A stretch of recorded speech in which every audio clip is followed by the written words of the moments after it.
ati har'a wanti qabdu natti xiqqaate jetteet dabalata argachuuf komachaa jirta ta'a. Garuu namni biraan waan ati qabdu sana iyyuu argachuuf kadhataa jiraata. Baay'een keenya iccitiin namoota milkaa'anii fi gammadanii maallaqa baay'ee, mana jireenyaa bareedaa, konkolaataa qaalii qabaachuu fi kan kana fakkaatan seena. Garuu milkaa'inni inni dhugaan, gammachuu inni dhugaan sammuu keenya keessatti jalqaba. Innis meeshaa guddaa galateeffannaa jedhamuun ijaarama. Nagaa fi fayyaan bakka jirtanitti isiniif haa ta'u. Viidiyoon kun jireenya keenya kaleessaa fi har'aa gidduutti akkasumas jireenya keenya har'aa fi boruu gidduutti sarara jijjiiramaa guddaa tokko ni uuma. Kanaaf hanga xumuraatti na hordofaa. Viidiyoo kana keessatti galateeffannaan saayinsii sammuu keenyaa akkamitti akka jijjiiru akkasumas gufuuwwan galateeffannaa nu dura dhaabbatanii fi tarkaanfiiwwan guyyaa guyyaatti jireenya keenya ittiin jijjiirru bal'inaan ilaalla. Yaadaan karaa yaadatirra buuna. Waliin haa turru.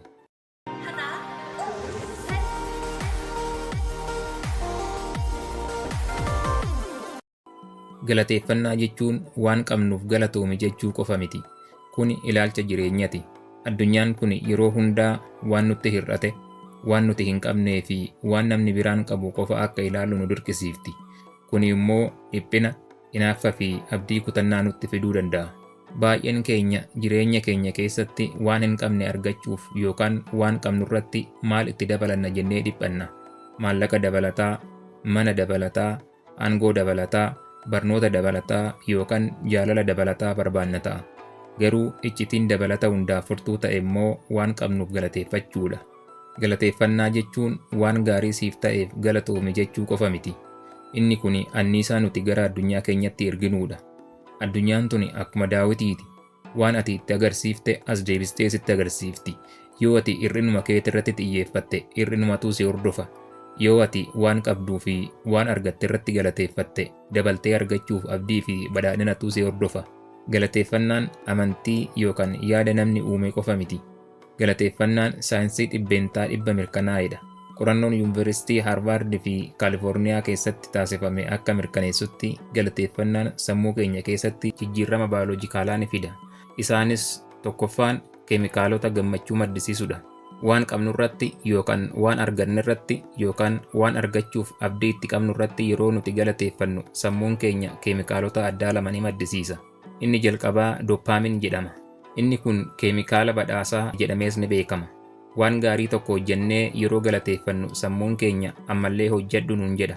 Anniisaa fi kaka'umsa nuuf kenna jechuudha. Inni biraan ammoo seerotoonin jedhama. Keemikaalli kun kan miira keenya tasgabbeessudha. Dhiphina nurraa hir'isa jechuudha. Lammaffaan dhiphina hir'isuudha. Keemikaalli dhiphina fidu koortisool jedhamu yeroo namni tokko galateeffatu sadarkaan koortisoolii isaa 23tti gadi bu'a. Kana jechuun galateeffannaan akka qoricha dhiphina uumamaatti ni tajaajila jechuudha. Sadaffaan hirriba gaarii qabaachuudha. Qorannaan akka agarsiisutti namoonni osoo hin rafin galateeffatan hirriba guddaa fi nagaa qabu rafu. Sammuun isaanii gammachuu irratti xiyyeeffatee waan rafuuf abjuun isaaniitillee nagaa qabaata. Uumama keessatti seera tokkotu jira. Wanti ati xiyyeeffannoo itti kennite ni guddata kan jedhuudha. Galateeffannaan akkamitti ilaalcha keenya waan hin qabne irraa gara waan qabnuutti jijjiiruun jireenya keenya akka mo'annu nu taasisa. Yoo ati ani hiyyeessa jettee guyyaa guutuu sammuu keetitti himaa oolte sammuun kee carraawwan hiyyummaa keessaa si baasanillee arguu hin danda'u. Inni hiyyummaa ati itti himte qofa amanee fudhatee galmeessaa oola. Waan qabduuf galateeffannaan garuu kan si hanqate argachuuf ilaalcha abdii fi badhaadhinaa siif kenna. Akka falaasamni warra Roomaa durii jedhutti galateeffannaan amala gaarii hunda caalu qofa miti. Inni haadha amaloota gaggaarii hundaati. Jaalalli, obsi, arjummaa fi jabaatanii hojjechuun hundi isaaniituyyuu galateeffannaarraa maddu. Namni hin galateeffanne danda'ee nama hin jaalatu, danda'ee namas hin gargaaru. Sababni isaas yeroo hundaa anatti hir'atee jira jedhee waan yaadufi. Mee seenaa dargaggoo Abdiisaa jedhamu tokko haa ilaallu. Abdiisaan hojii dhabeeyyii ture. Maatii isaa gargaaruu dhabuu isaatti dhiphina guddaa keessa galee ture. Guyyaa hundaa maaliifan hiyyeessa ta'ee dhaladhe? Maaliif carraan na darba jedhee of gaafata ture. Ilaalchi isaa kun immoo harki isaa fi sammuun isaa akka yaada qofaan ofitti ceepha'u taasisee jira. Guyyaa tokko kitaaba waa'ee galateeffannaa irratti barreeffame dubbisuu jalqabe. Guyyaa sanaa kaasee qabxii tokko ofiif mijeessuuf murteeffate. Innis guyyaatti waan 3 kan itti galateeffachuu qabu nan barreessa jedhee murteesse. Guyyaa jalqabaa akkas jedhee barreesse. Tokkoffaa har'a dammaqee hafuura baafachuu kootiif galatoomi. Lammaffaa fayyaa qabaadhee miila koo lamaaniin dhaabbadhee deemuu kootiif galatoomi. Sadaffaa maatii na jaalatan qabaachuu kootiif galatoomi jedhee barreessee galateeffachuus jalqabe. Kuni ammoo humna yaadan keessa isaa jiru akka alatti baasuuf isa gargaaree jira. Torban tokko booda Abdiisaan wantoota xixiqqoo jireenya isaa keessatti amala gaarii uuman arguu jalqabe. Miirri isaa ni jijjiirame. Maaliif akka kufe qofa yaaduu dhiisetti akkamiin dandeettii isaatti akka fayyadamuu qabu yaaduu eegale. Galateeffannaan sammuu isaa waan baneef carraawwan xixiqqoo duraan hin arginellee arguu jalqabe. Suuta suutaan hojii xixiqqaa galii isaaf argamsiisan harka isaatiin hojjechuu jalqabe. Boodarra Abdiisaan namoota birootiif illee hojii uumuu danda'ee jira. Kan isa jijjiire maallaqa argatee miti. Kan isa jijjiire waan qabutti fayyadamee galateeffachuu isaati. Galateeffannaan karaa sadi'iin jireenya keenya jijjiira. Tokkoffaan uumaa keenya galateeffachuudha. Mee fakkeenya akka nuuf ta'uuf bilbila keenya harkarraa qabnu kana haa fudhannu. Osoo miini tokko keessaa nu jalaa hir'ate qarshii meeqa kaffallee ittiin jijjiirsifanna.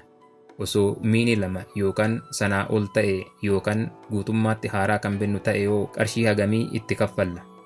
Garuu erga gaafa dhalanneetii ija keenya ni ilaalla. Gurra keenyanis ni dhageenya. Mee bara dhalootaa keenyatii kaasnee ijji ittiin ilaallu kuni osoo kaffaltii qabaate. Gurri ittiin dhageenyu kunis osoo kaffaltii qabaate. Qilleensi nuti argannu kunis osoo kaffaltii qabaate. Aduun tola nuuf baatu kunis osoo kaffaltii qabaate. Kan hiyyeessaa yaa'afuuti sooressumti addunyaa kanarra jiru jedhamuyyuu guyyaa hagamiitiif yookaan ji'a hagamiitiif yookaan waggaa hagamiitiif kaffalee jiraachuu danda'a. Deebii isaa numaafan dhiisa. Baay'ee keenyatti waan nuti ofii keenyaaf argachuu hin dandeenye kan uuman tola nuuf laateef galatoomi jechuu qofti waan gatii nu baasisu nutti fakkaata. Oolmaa nuti ofii keenyaaf oolluuf yookaan oolmaa nuti walii keenyaaf oolluuf laphee diriire galata kee uumaa keenyan jechuun galatoomi waliin jechuun isa arganneef gammachuu isa nu hanqate argachuuf immoo abdii akka qabaannu nu taasisa. Namoonni galateeffannaa amala godhatan hirriba gaarii rafu. Humna dhibee ittisuu qaamaa cimaa qabu. Sammuun isaaniitillee dhiphina hin qabaatu. Lammaffaan hariiroo hawaasummaatiif. Nama hunda biratti jaalatamaa ta'uuf galateeffannaan furtuudha. Namni tokko oolmaa xiqqaa siif oolee yoo ati galatoomi jetteen namni sun deebi'ee si gargaaruuf hayyamamoo ta'a. Galateeffannaan riqicha jaalalaati.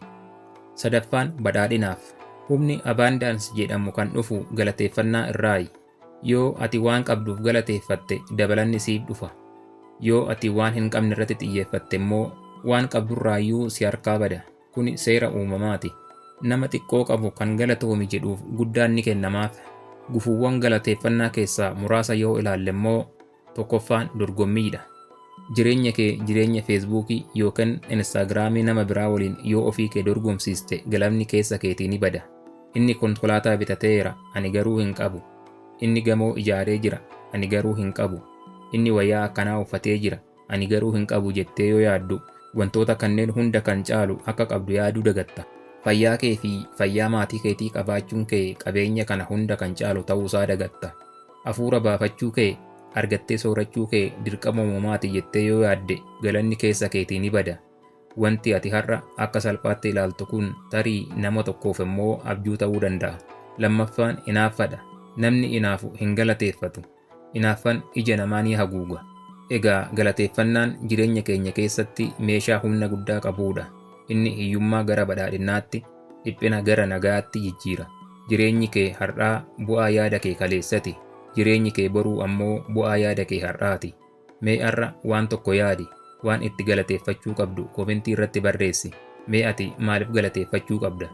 Maal qabda? Maal argachuuf jirta? Fayyaa keetii? Barnoota keetii? Maatii keetii? Qabeenya keetii? Humna keetii moo aangoo keetiif? Mee waan galateeffachuuf qabdu sammuu keetti yaadi.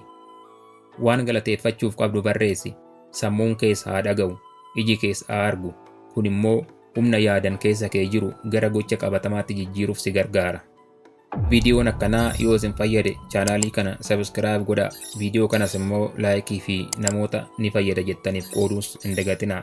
Xumureen jira kan biraatiin walitti deebina. Guddaa yaadaa jijjiiramuu namma. Horaa bulaa.